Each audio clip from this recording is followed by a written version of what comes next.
gonna take you back to the past. He's gonna take you back to the past to play the shitty games that suck ass. He'd rather have a buffalo take a diarrhea dump in his ear. He'd rather eat the rotten asshole of a roadkill stump and down it with beer. He's the angriest gamer you've ever heard. He's the angry Nintendo nerd. He's the angry Atari Sega nerd. He's the angry video gamer. Okay, the wait is finally over. This is the review that everybody wants to see. Here it is, Superman on Commodore 64. Yeah, that's what you mean, right? The Commodore 64? It was one of the best-selling home computers from the 80s. The games came on floppy disks. Remember those? The ones that actually are floppy?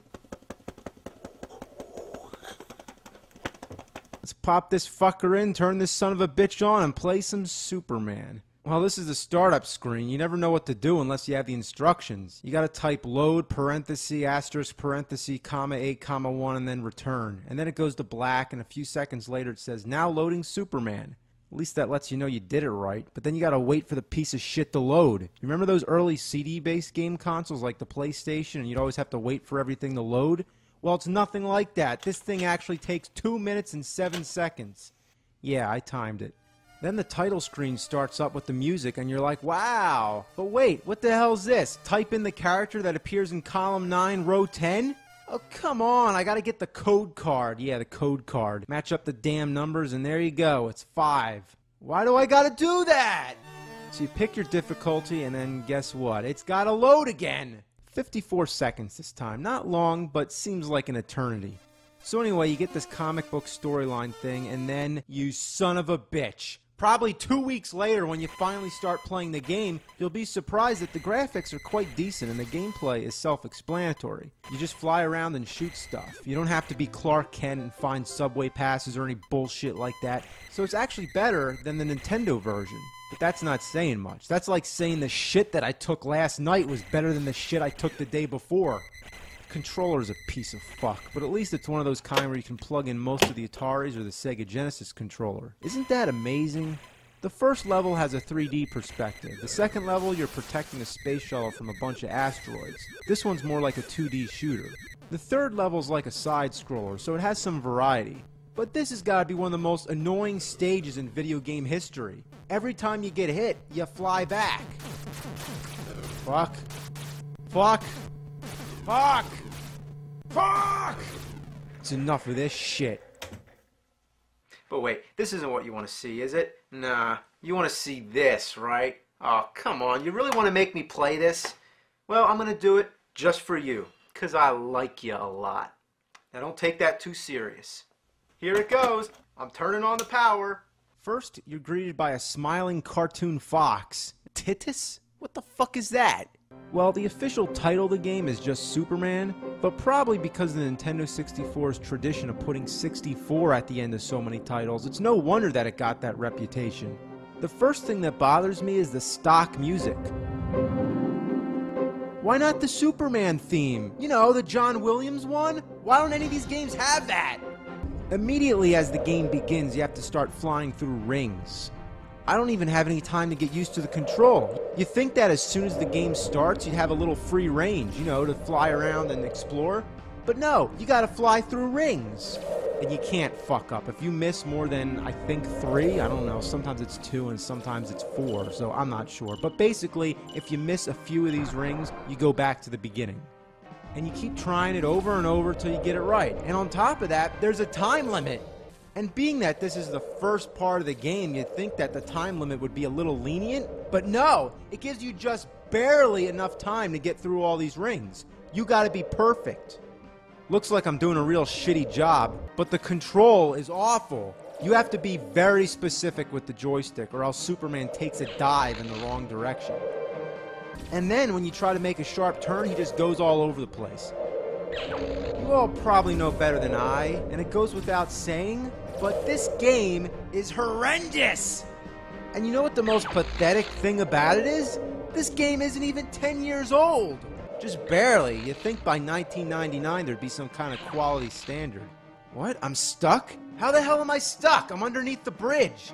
Looks like Superman stroking his super dick. So, naturally, when a game gives you a time limit, you're in a hurry. You can't approach any of these rings with care and patience. You gotta keep moving. If you miss a ring, you have the option to turn around and try to get it again, so there's no strike against you unless you skip to the next ring, so basically you have to go through all the rings in order. But if you miss one, the time it takes you to turn your ass around and go back through, you already wasted too much time, so it's almost the same as just missing the ring. You have to keep flying. If you stop and bullshit around, then you're not going to make the time limit. See, I just fucked around too much, so I might as well just give up and kill myself. You see that building? I'm just going to crash into it. Well, that didn't do a damn thing. You mean you can't die? Well, absolutely not. You're just stuck in limbo until the time runs out. The only thing worse than an impossibly bad game is not even being able to kill yourself. What's with the punching? Do I actually get to punch people somewhere in this shitload fuck of a game? I guess I'll never find out, but why are these punches so awkward? You gotta be kidding me. I'm stuck again? I'm nowhere near the wall. Look how much room. Look how much room. How can I be stuck when there's so much room? 15 seconds and I'm almost there. Almost there. Oh, fuck, Mr. Ring. Oh, come on. Can't even give me one more chance? Oh, man, what is he doing? Exercises? This is so ridiculous. This game isn't just bad. It's really bad. I'm not even kidding around. It's fucking horse shit. Almost there. Less than 10 seconds. Come on. I can just barely make it.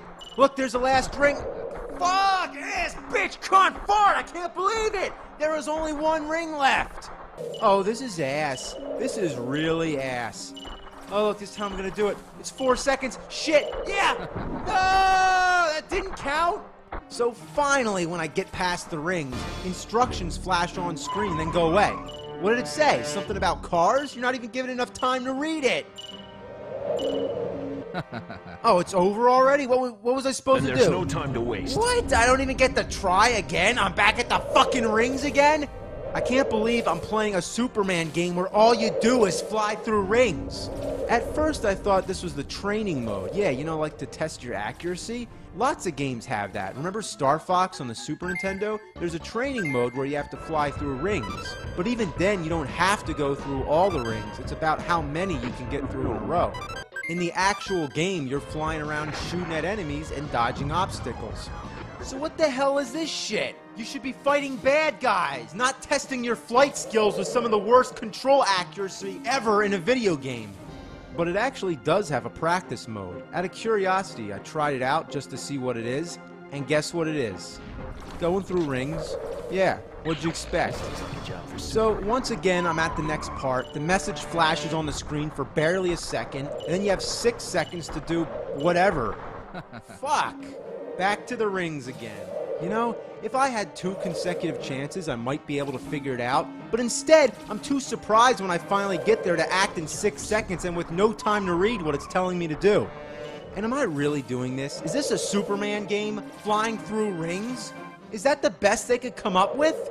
That's like if they made a Batman game where all he does is just play hopscotch. This looks like a job for Superman. Okay, time for the 6-second car stage again. Get off! Get off! Here we go. Got the car. Now what? Oh, the timer reset to 11. That's weird. But what do I do with the car?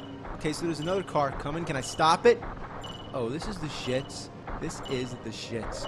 Basically, you gotta pick up both these cars and throw them before they hit the people. But guess what's after that? More rings! And after that, you gotta pick up a police car and carry it to the goal. I'm starting to notice a pattern here. You go through rings, pick up cars, go through rings, and pick up cars. So I get to the goal, and guess what's next? Seriously, I want you to just take a guess what comes after this. More rings? Yeah. What kind of game is this? Is this some sort of insanity test? Well, I'm done. I'm sorry, but that's all I can do. This game doesn't even qualify as shit. It's like the equivalent of shit taking a shit. This is unspeakably, shockingly bad. It's sickeningly loathsome. It's a fucking suffering to the mind. It's a bunch of fuck and it doesn't belong on this planet. Somebody's gotta take care of it. This is a job for the fucking nerd.